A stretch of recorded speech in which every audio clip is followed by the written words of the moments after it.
चंदीगडच्या महापौरपदाच्या निवडणुकीमध्ये आम्हाला काय म्हणायला पाहिजे, तुम्ही म्हणायला पाहिजे, तुम्ही मला काय विचारताय, मीडिया मला काय विचारतो हा प्रश्न, ज्या पद्धतीनं पीठासीन अधिकाऱ्यानं बहुमत असलेल्या आप आणि काँग्रेसची 8 मतं बाद करून भारतीय जनता पक्षाला विजयी घोषित केलं, या भारत मातेची हत्या नाही? सरळ सरळ दिसतंय तो पीठासीन अधिकारी टेबलावर बसून आपला पडलेली मतं आपल्या पेनाने खोडतोय, अवैध करतोय, हे दिसतंय. राहुल नार्वेकरांनी जो गुन्हा या महाराष्ट्रात केला तोच गुन्हा तिकडल्या पीठासीन अधिकाऱ्यानं भाजप त्या महापौर पदाच्या निवडणुकीत केलेलं आहे. स्पष्ट 20चं बहुमत असताना काँग्रेस आणि आपचं त्यांनी भाजपला विजयी केला. महाराष्ट्रामध्ये सुद्धा जे राहुल नार्वेकरांनी पाप केलं तेच पाप तिकडल्या पीठासीन अधिकाऱ्याने केलं आहे. आणि हे पाप केल्याबद्दल राहुल नार्वेकरांना पक्षांतर विरोधी चिकित्सा समितीचं अध्यक्षपद देण्यात आलेलं आहे, बरं का? हो, हे यांचे नवीन घटनाकार आहेत राहुल नार्वेकर. हे नवीन घटना लिहायला बसलेत तिकडे. आता त्यांच्या जोडीला त्या समितीचे सदस्य म्हणून त्या चंदीगडच्या पीठासीन अधिकाऱ्याला बसवलं जाईल.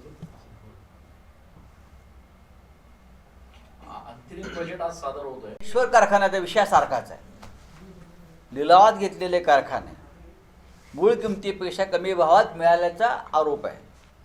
मग जो आरोप अजित पवारांवरती आहे तो रोहित पवार किंवा अन्य अनेक 60-65 लोकांनी अशा प्रकारचे कारखाने घेतले आहेत.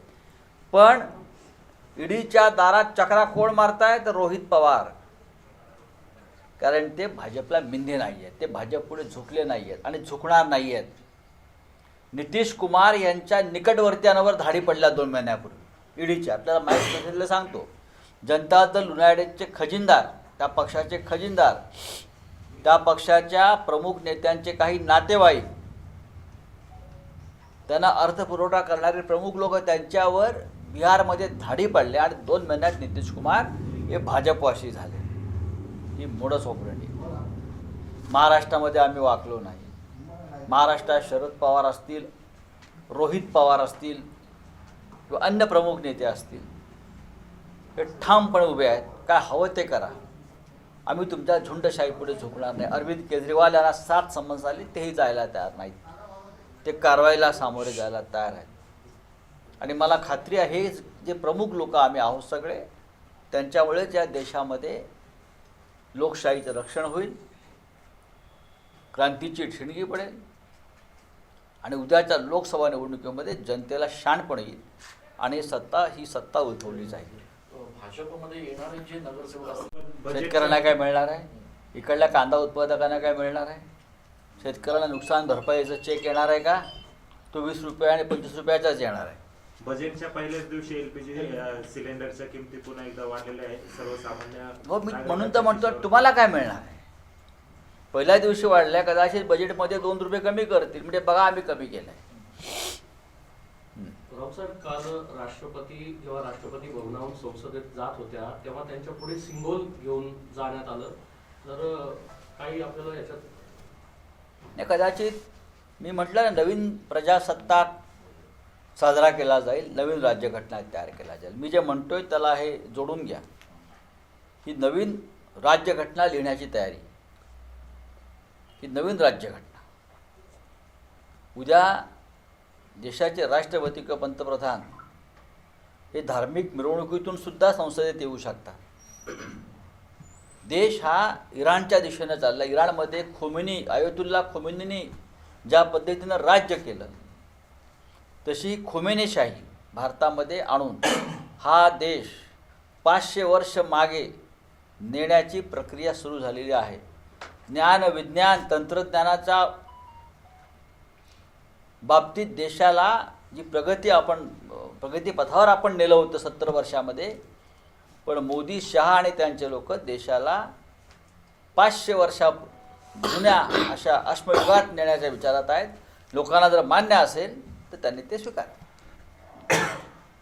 साहेब, वंचित आघाडी महाविकास आघाडीमध्ये सामील झालेली जवळजवळ, मनसेला काही प्रस्ताव दिले का आपण देश वाचवण्यासाठी आपण या महाविकास आघाडीत सामील होतो किंवा देणार आहात का? आम्ही प्रस्ताव कशा करता द्यायला पाहिजे? देश वाचवण्याची जबाबदारी, लोकशाही वाचवण्याची जबाबदारी या देशातल्या सगळ्या सुज्ञ राजकीय पक्षांची आणि भारत मातेवरती प्रेम करणाऱ्या प्रत्येकाची आहे. वंचित बहुजन आघाडीचा मनाचा मोठेपणा असा आहे, खास करून ॲडव्होकेट प्रकाश आंबेडकर म्हणजे बाळासाहेब आंबेडकर आमचे प्रिय, त्यांनी वारंवार सांगितलं की आम्हाला महाविकास आघाडीमध्ये तुम्ही समाविष्ट करून घेतलं पाहिजे. आम्हाला सुद्धा या देशातल्या राज्यघटनेचा आदर आणि संरक्षण करायचं आहे. ज्या पद्धतीचं राजकारण मोदी आणि शहांच्या राज्यात सुरू आहे, या देशातलं स्वातंत्र्य नष्ट होईल, लोकशाही नष्ट होईल, संविधान तुडवलं जाईल, बदललं जाईल, ही भीती जशी बाळासाहेब आंबेडकरांना वाटते, वंचितच्या कार्यकर्त्यांना वाटते, ते आम्हालाही वाटते. त्याच्यामुळे आपण एकत्र येऊन काम केलं पाहिजे, ही माननीय बाळासाहेब आंबेडकरांची भूमिका आहे आणि त्याच्यामुळे आम्ही त्यांचं स्वागत केलं, ही त्यांची भूमिका आहे. जर कोणाला असं वाटत असेल की या देश वाचवण्याच्या प्रक्रियेमध्ये आम्हाला सहभागी व्हायचं आहे, त्यांनी तसं ते व्यक्त केलं पाहिजे, जसे बाळासाहेब आंबेडकर व्यक्त करतात. काल जी सुनावणी झाली राष्ट्रवादीची, त्यामध्ये त्यांच्याकडनं युक्तिवाद करण्यात आला अजित पवारांकडनं का शरद पवार हे सदस्य नाही तर राष्ट्रवादीचे अध्यक्ष कसे.